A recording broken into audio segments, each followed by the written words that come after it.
इस कंसेप्ट को बहुत बारीकी से देखिए। हमें आमतौर पर एक चीज़ सीखने को मिली है कि अगर हम एस या फिर ईएस लगा दें किसी के नाम में तो वो चीज़ें एक से ज़्यादा बन जाती हैं। अच्छा, इसमें कुछ गलत भी हमने नहीं पढ़ा है, ये सच में ऐसा ही होता है।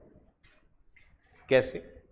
अगर मान लो पढ़ाने वाले व्यक्ति को देखें तो वो टीचर है, पर इसमें अगर हम एस लगा दें तो ये पढ़ाने वाले व्यक्ति से ज़्यादा है।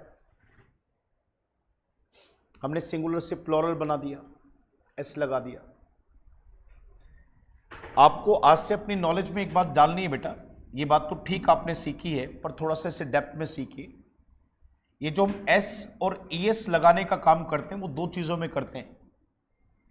एक तो हम इसे लगाते हैं हमेशा किसी के नाम में, और एक इसे हम लगाते हैं किसी वर्ब में। वर्ब मतलब काम। जैसे छोटा सा एग्जांपल, आना अपने आप में एक काम है, कम। मैं इसे एस लगा के लिख सकता हूं, कम्स।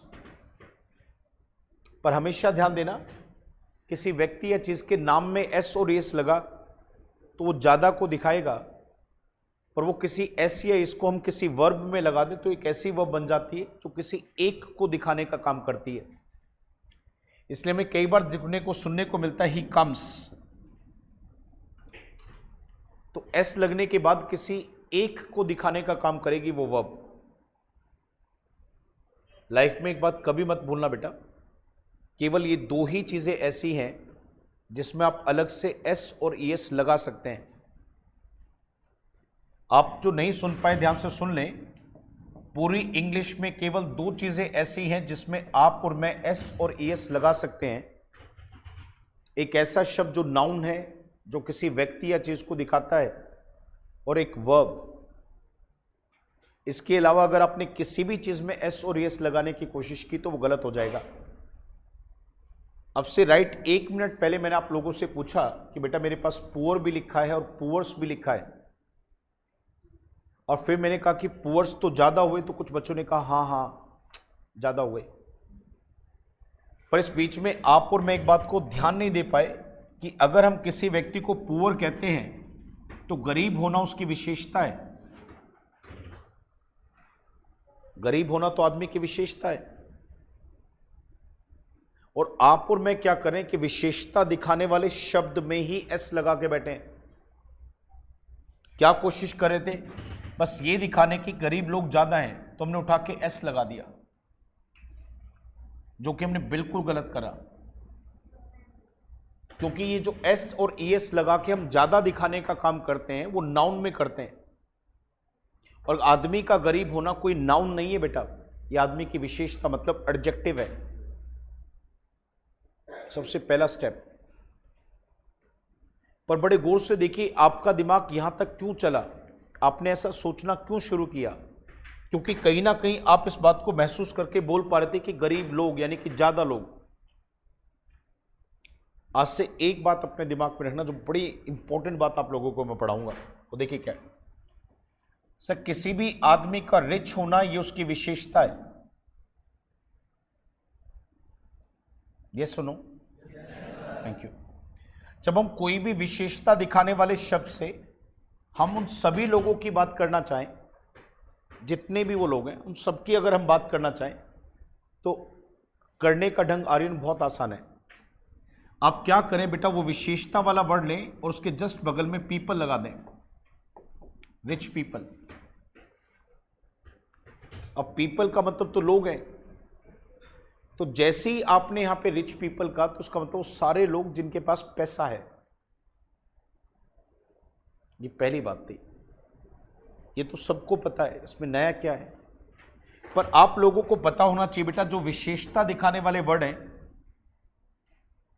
अगर उस कैटेगरी में आने वाले सभी लोगों की बात करें जिस कैटेगरी में वो विशेषता दिखाने वाला काम कर रहा है, तो आप एक और तरीके से इस काम को कर सकते हैं। विशेषता वाला शब्द लीजिए और उसके पहले जस्ट एक आर्टिकल दा लगा दें। ऐसा अगर आपने करा तो तब भी यही सेंस निकल के आती है कि जितने भी पैसे वाले लोग हैं, मैं सबकी बात कर रहा हूं। जो मेरी बात को अब तक ध्यान से नहीं सुन पाए थे, एक बार फिर ध्यान से सुन लीजिए।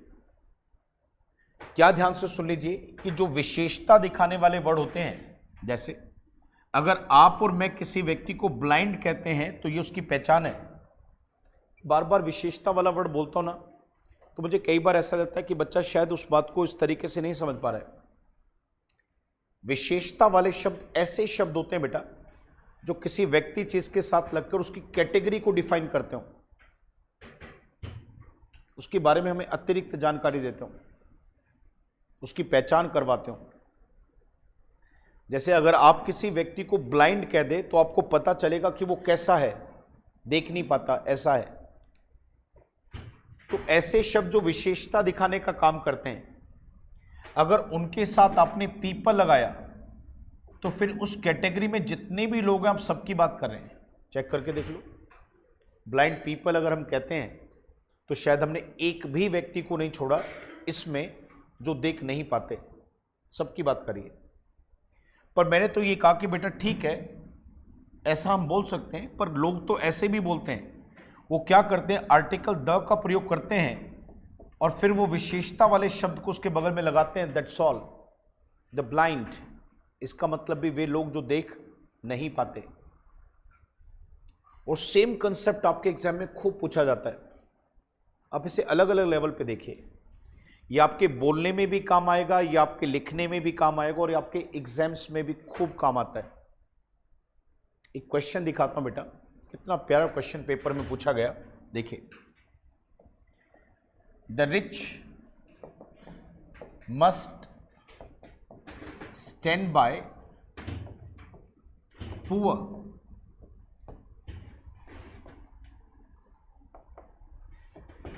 ऑप्शन देखिए, the rich A part, must stand by B part, poor C part, no error D part.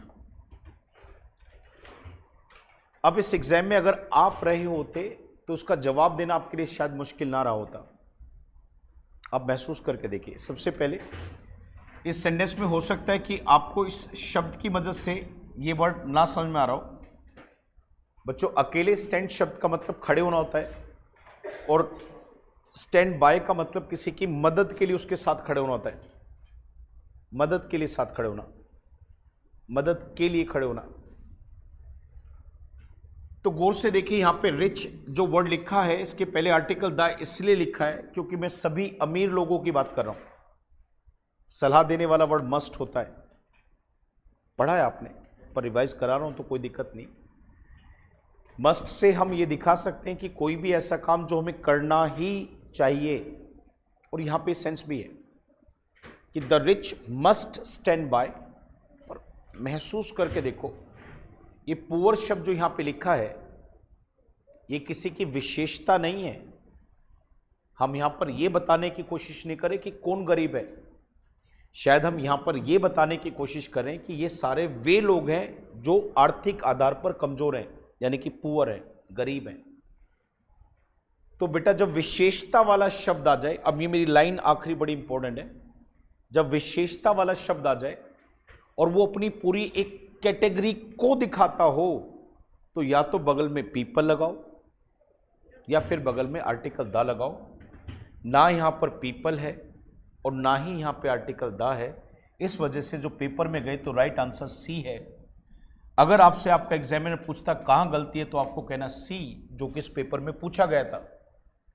और अगर आपका एग्जामिनर कहता है इसको ठीक करके लिखो तो या तो लगा दो द या फिर लगा दो पीपल और सेंटेंस ठीक हो जाएगा। सर क्या आपको ये कंसेप्ट बिल्कुल क्लियर हुआ? मतलब ऐसा तो नहीं है कि इस कंसेप्ट में आपको कोई दिक्कत बची है? बहुत बढ़िया बेटा, सब